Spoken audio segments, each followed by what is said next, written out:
ఇక్కడికి వచ్చేసిన మీడియా మిత్రులందరికీ నమస్కారం తెలియజేసుకుంటూ,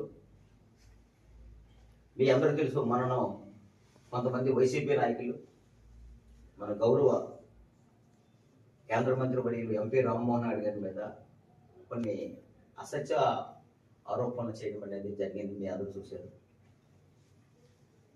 శ్రీకాకుళం జిల్లా అంటే వెనుకబడిన జిల్లా. ఈ రోజు వెనుకబడిన జిల్లాని కీర్తి ప్రతిష్టలని ప్రపంచ నలుమూలల్లో కాకుండా భారతదేశంలో మొట్టమొదటిసారిగా నిరూపించిన వ్యక్తి ఎవరైనా ఉన్నారంటే మాదొక జిల్లా ఉంది, ఆ జిల్లా కోసము తప్పించిన వ్యక్తి ఎవరైనా ఉన్నారంటే స్వర్గీయ శ్రీ కింజరాపు ఎర్రంనాయుడు గారు. మీకు తెలుసు, ఆయన మీకు అందరికీ తెలుసు, చెప్పవసరం లేదు. ఎందుకంటే ఈ పాతపట్నం కూడా వేరే పార్లమెంట్ లో ఉంటే ఈ పాతపట్నం కూడా శ్రీకాకుళం పార్లమెంట్ గా రావాలి, ఈ పాతపట్నం అభివృద్ధి చెందాలని చెప్పేసి తప్పించి 2009లో మళ్ళీ ఈ పాతపట్నాన్ని శ్రీకాకుళం పార్లమెంట్ లో కలపడం అనేది కూడా ఆ ఘనత కూడా కింజరాపు ఎర్రంనాయుడు గారు దాన్ని అందరూ తెలిసిన విషయం. అయితే అలా ఆయన తాలూకు వారసత్వాన్ని పుచ్చుకొని ఆయనకన్నా గొప్ప నాయకుడిగా అనిపించుకొని ఈరోజు ప్రపంచంలోనే కాకుండా భారతదేశంలో నెంబర్ 1 యంగ్ లీడర్ గా అవార్డు, మంచి సంస్థ ద్వారా అవార్డు పొందిన వ్యక్తి ఆయన. అలాంటి వ్యక్తి మీద తప్పుడు ఆరోపణలు, తప్పుడు చేయడం అనేది కాదు. ఆయన ఏం అభివృద్ధి చేస్తున్నారు, ప్రజలకు ఎంత దగ్గరగా ఉన్నారు ఒక్కసారి ప్రజలు కూడా గుర్తిస్తున్నారు. సామాన్యుడైనా సరే ఎంపీ రామ్మోహన్ నాయుడు గారికి మన కేంద్ర మంత్రి వాళ్ళకి కలడం చాలా ఈజీ. ప్రతి ఒక్కరికి ప్రేమతో ఆప్యాయతో పలకరించిన వ్యక్తి ఎవరైనా ఉన్నారంటే ఆయనే. ఈవెన్ మన బాబువాడ బ్రిడ్జి దగ్గర నుంచి, మన వంశధార ప్రాజెక్టు దగ్గర నుంచి ఈ రోజు ఇక్కడ ఉన్న ప్రతి డెవలప్మెంట్ వెనుక కూడా ఆయన ఆస్తం లేకపోతే ఈ రోజు కాదు. ఈ రోజు హైవే కూడా తీసుకుంటాం ఒకసారి. ఈ హైవే నర్సనపేటలో మోహన్ వరకు హైవే తీసుకుంటే ఆయన పెట్టి చేసింది హైవే. ఇదే కాదు, మెయిన్ రోడ్స్ ఏవైనా 6 రోడ్స్ ఉన్నాయి. ఆ రోజు కింజరాపు ఎర్రంనాయుడు గారు 4 రోడ్ల హైవే రూపకల్పనకి ఆయన ప్రధాన పాత్ర పోషిస్తే, తర్వాత వచ్చిన మన నాయకుడు ఇప్పుడు ప్రజెంట్ మన కేంద్ర మంత్రి కింజరాపు రామ్మోహన్ నాయుడు గారు ఈ రోజు 6 లైన్కి గల కారణం ఆయనే. రైల్వే స్టేషన్ తీసుకున్న ఆమదాల రైల్వే స్టేషన్ కానీ, లేదు మన పాతపట్నం రైల్వే స్టేషన్ కానీ, ఇవన్నిటి గల కారణం ఆయనే. ట్రైన్ లేని సమయంలో, అప్పుడు రాజుగారు పెట్టిన ట్రైన్ లేని సమయంలో ఎర్రమనాయుడు గారి దయ వల్ల ఈ రోజు ఆ ట్రైన్ మళ్ళీ రన్ అయింది. ఆయన తర్వాత ఈయన వచ్చిన తర్వాత ఎంపీ రామ్మోహన్ నాయుడు గారు వచ్చిన తర్వాత ఈ రోజు ట్రైన్ పెట్టి ఈ రోజు మనకి అన్ని స్టాపులు అన్ని వచ్చినవి అన్ని కూడా జరగడానికి కారణం, ఇన్ని ట్రైన్స్ కూడా రన్ అవడానికి కారణము మన ఎంపీ రామ్మోహన్ గారు. మళ్ళీ డబుల్ రోడ్స్ కూడా క్లారిటీ అవుతుంది. అవన్నీ ఒక్క విషయం చెప్తాం, మీరు అందరికి ప్రజలందరికీ తెలియాలి. ముందు బాధపడ్డ నియోజకవర్గ ప్రజలకి, శ్రీకాకుళం జిల్లా ప్రజలందరికీ తెలియాలి. ఒకటే ఏం తెలియాలంటే వాళ్ళు చేస్తుంది అసత్య ఆరోపణలు.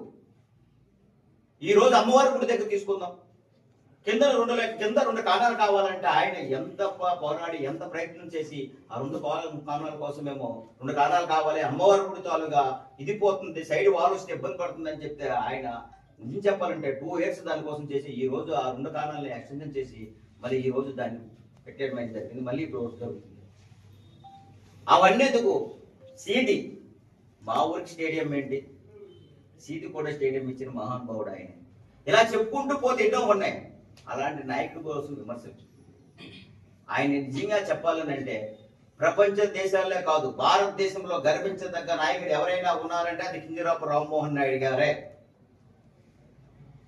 ఈ రోజు శ్రీకాకుళం జిల్లా కీర్తి ప్రతిష్టల్ని భారతదేశ నలుమూలలో వినిపిస్తున్నారని అంటే అది కింజరాపు రామ్మోహన్ నాయుడు గారే. ఆయన తన గౌరవాన్ని చూసి మనం అందరం ఆనందపడాలి. కానీ ఈసితోటి మీరు బాధతోటి ఏదో మీ మనసులో ఉన్నది బయటికి అక్కడ ఏంటి? వాస్తవాలు తీసుకోండి. మీరు 2014, మేము 2014, 2019 మధ్యలో ఇదే ప్రాజెక్టు కోసం 1177 కోట్లు ఇస్తే మీరేమో 2019, 2024 మధ్యలో సుమారుగా మీరు 400 కోట్లు ఇచ్చారు. దానికి దీనికి వ్యత్యాసం తీసుకోండి. కనీసం మీరు 2019, 2024 పాలన బట్టి కూడా మీరు వేయలేదు. వంశధార ప్రాజెక్ట్ గురించి మీరు మాట్లాడడానికి మీకు అర్హత ఎక్కడ ఉంది?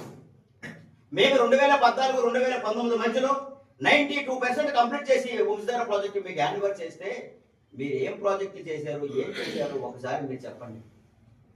ఈ రోజు ఆయన గురించి మాట్లాడుతున్నారు, నేరేడ్ బ్యారేజ్ గురించి మీకు మాట్లాడుతున్నారు.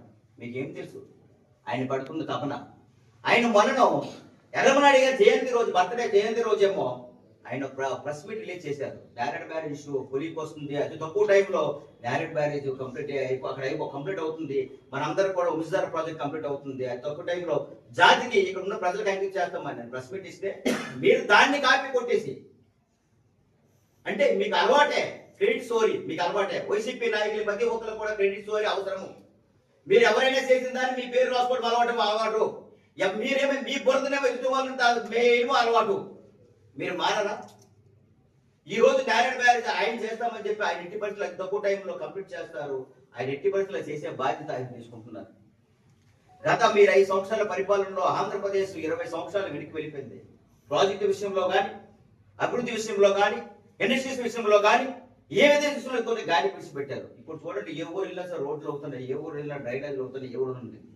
కానీ అలాంటి నాయకుడిని ఎక్కడికి వెళ్ళినా నేను చూశానండి. నేను వెళ్ళి చూశాను ఆయనకి. ఢిల్లీ వెళ్ళా.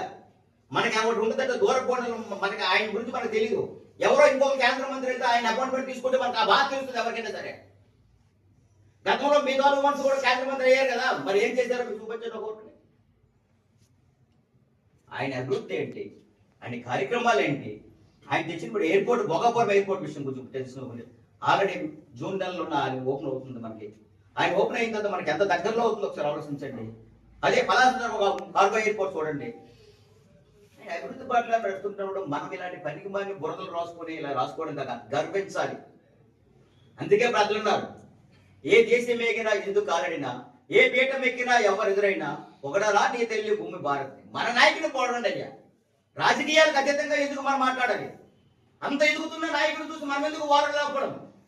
మన నాయకుని పొగడండి. అంతేగాని మీరు చెయ్యరు, మీరు చెయ్యనవరు. ఒక ఎగ్జాంపుల్ నేను చెప్పనా? 2014, 2019 మధ్యలో మన ఆమదాల రోడ్డు మన ప్రారంభం అయిపోయిన తర్వాత, వచ్చే స్టార్ట్ అయిన తర్వాత మన ప్రభుత్వం దురదృష్టవశాత్తు ఆ ప్రభుత్వం వచ్చింది, మన దురదృష్టం లేదు. వచ్చిన తర్వాత మీరు 2019, 2024లో ఆంధ్రప్రదేశ్ రోడ్డు మీరు ఏం చేశారు? ఎంతమంది ప్రాణాలు పోయారు? కానీ మీరు ఏం చేశారు? ఇప్పుడు మీరేమో మీ నాయకులు మీరే ఇప్పుడు ఆంధ్రప్రదేశ్ రోజుల్లో హ్యాపీగా వెళ్తున్నారు. ఆంధ్రప్రదేశ్ అంటే కొత్త రోడ్ నుంచి ఆంధ్రప్రదేశ్, అది ఒక్కటి మొత్తం చాలదా? ఎన్నో ఏళ్ళుగా ఉన్న పెండింగ్లు ఎన్నో పనులను చేసుకుంటూ ఇప్పుడిప్పుడే ప్రభుత్వం ప్రగతి రచనాలపై వెళ్తుంది. మీరు చేసిన అప్పులు కొట్టి కడుతున్నారు, ప్రభుత్వం వెళ్తుంది. చంద్రబాబు నాయుడు గారు మరియు పవన్ కళ్యాణ్ గారు, లోకేష్ గారి ఆధ్వర్యంలో ఇప్పుడు వెళ్తుంది. ఆయనకి వాళ్ళతో సమానంగా మన ఎంపీ రామ్మోహన్ రెడ్డి గారు, మన కేంద్ర మంత్రి ఎంపీ రామ్మోహన్ రెడ్డి గారు, రాష్ట్ర మంత్రి అచ్చెన్నాయుడు గారు, వీళ్ళందరూ సమతూకంతో వెళ్తూ ఈ నియోజకవర్గమే కాదు, ఈ జిల్లా కాదు, ఈ రాష్ట్రం నలుమూలలో కూడా అభివృద్ధి బాటలో వెళ్తుంది. ఇలాంటి తప్పుడు ఆరోపణలు చేయడం కానీ, ఇలాంటి తప్పుడు వివాదాలు చేయడం కానీ చాలా తప్పు. మానుకోవాలి. నేను చెప్తున్నాను, మీకే చెప్తున్నాను. ఒక ఎగ్జాంపుల్ మా నియోజకవర్గం చెప్తున్నాను. మీ నాయకులు అప్పుడు 2019, 2024 ఉన్న మీ నాయకులు, ఇక్కడ ఉన్న మాజీ ఎమ్మెల్యే, కొన్ని విలేజ్లు అయితే రోడ్లు లేదు. 40 రోజులు మీకు ఉన్నాయి, మీరు ఒకసారి గుర్తు చేసుకోండి వెళ్ళండి. ఇప్పుడు ఆ రోడ్లన్నీ అవుతున్నాయి. అడగండి ఒకసారి. ఎన్నో కుంటిపత్ర వెళ్ళారు, కుంటిపత్ర రానివ్వకుండా ఆపిస్తారు. ఎందుకైనా మీరు 5 సంవత్సరాల్లో ఒక రోడ్డు వేసుకోలేకపోయారు, 5 సంవత్సరాల్లో ఒక అభివృద్ధి పని చేయలేకపోయారు. మరి ఇంకేం చెప్పాలి? ఇంకా మీ గురించి ఎక్కువగా మాట్లాడితే మిమ్మల్ని ఏదో ప్రయత్నించినట్టు ఉంటుంది. మీరు మానుకోవాలి. మా గురించి కూడా మీకు చెప్తున్నా, ఒక వాస్తవం చెప్తున్నాను. అలాంటి నాయకులు మళ్ళీ మాకు రారు.